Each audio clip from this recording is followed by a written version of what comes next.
Dear students, आज का जो हमारा टॉपिक है वो है relation between kinetic energy and linear momentum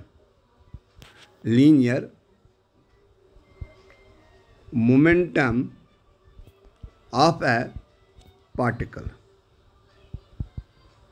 ये है आज का हमारा टॉपिक।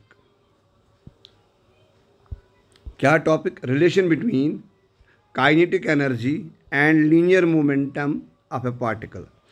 हम सपोज एक पार्टिकल लेंगे, ये हमने एक पार्टिकल बनाया है और इस पार्टिकल का जो मास है वो है m, and this particle is moving with the velocity v. When a particle has a mass and it is moving with the velocity v, it possesses both linear momentum and as well as kinetic energy. तो इसका मतलब इसका जो p होगा that will be equal to m into v, and जो इसकी kinetic energy होगी that will be equal to 1/2 of m into v square, जो ऑलरेडी आप सभी बच्चों को पता है। नाउ आगे बढ़ेंगे। अगर हम कह सकते हैं kinetic energy is equal to 1/2 of m into v square. Now multiplying both sides by m,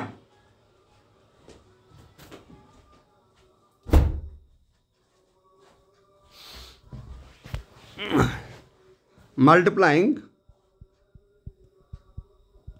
both sides by m we get, क्या मिलेगा आपका? m times kinetic energy is equal to 1/2 of m into v m square v square. जो m square v square है इसकी जगह मेरे बच्चे मैं लिख सकता हूँ एम वी का होल स्क्वायर। तो क्या बनेगा? ये m times kinetic energy is equal to 1/2 of m v का होल स्क्वायर। ज़रा ऊपर देखिए, ये एम वी किसके बराबर है? ये एम वी किसके बराबर है? यही वैल्यू हम यहाँ पर सब्स्टिट्यूट करेंगे। M v is equal to p. What we will get? We will get m times kinetic energy is equal to 1/2 of p square. हम कह सकते हैं कि kinetic energy is equal to p square whole divide by 2m। ये निकली हमारे लिए relation between kinetic energy and linear momentum. Kinetic energy is equal to p square whole divided by 2m। Obviously हमने एक गिवन पार्टिकल लिया है,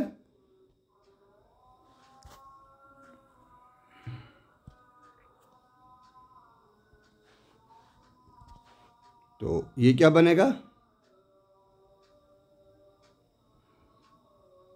हाँ, तो इस इक्वेशन को जब हम ऑब्जर्व करेंगे तो हम कह सकते हैं जो काइनेटिक एनर्जी है, kinetic energy is directly proportional to p square.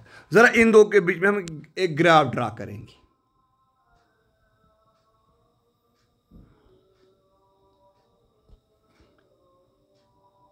एक ग्राफ ड्रा करेंगे हम इन दो के बीच में।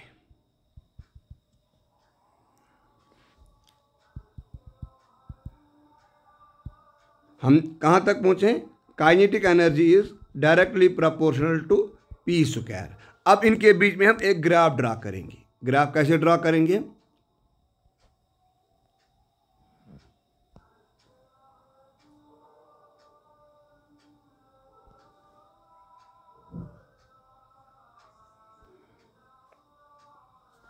यहाँ से हम लेंगे, एक साइड से हम P लेंगे, यहाँ से हमने P लिया है और यहाँ से हमने काइनेटिक एनर्जी ली है। जब ग्राफ ड्रा करेंगे वो थोड़ा ऐसा ग्राफ बनेगा, पैराबोलिक ग्राफ। क्यों? Kinetic energy directly proportional to p square. Let us do one numerical. Numerical क्या दी गई है? If the momentum of a body is increased by 50%।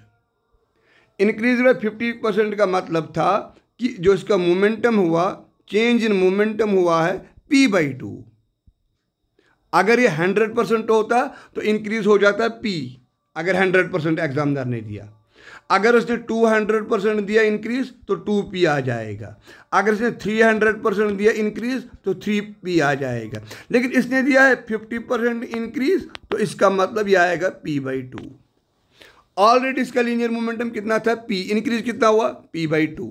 जब आपको न्यू मोमेंटम आएगा, final momentum, that is equal to p plus p/2, that is equal to 3p/2।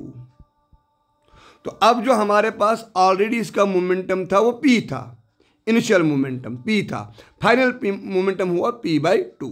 We know the relation, kinetic energy किसके बराबर होती है, kinetic energy होती है p² whole divide by 2m।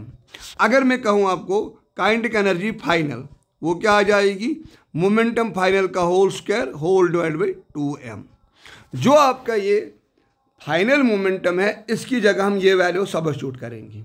What we will gate,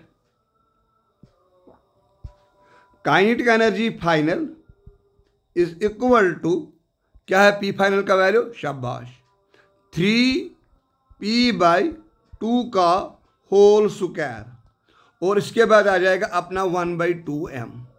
तो ये क्या बनेगा, kinetic energy final is equal to 9/4 p²/2m। जब ऊपर आप देखोगे ये किसके बराबर है, ये देखो ये किसके बराबर है, ये जिसको मैं येलो से भी हाईलाइट करूंगा, ये और ये दोनों है ना सेम, ये तो क्या बनेगा, इसके बाद हम कह सकते हैं जो हमारी काइनेटिक एनर्जी फाइनल है that is equal to 9/4 of kinetic energy. अब आपको बोलना है कि ये कितनी इंक्रीज हुई है।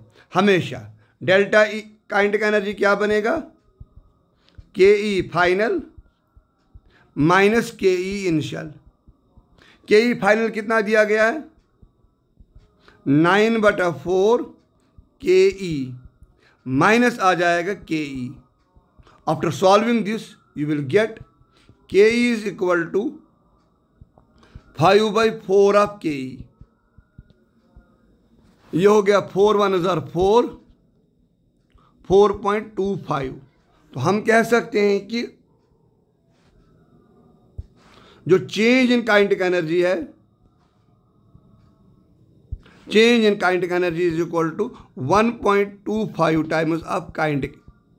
तो 1.52 में क्या 125% ये इंक्रीज हुई है। आई होप कि आपको ये कॉन्सेप्ट क्लियर हुआ।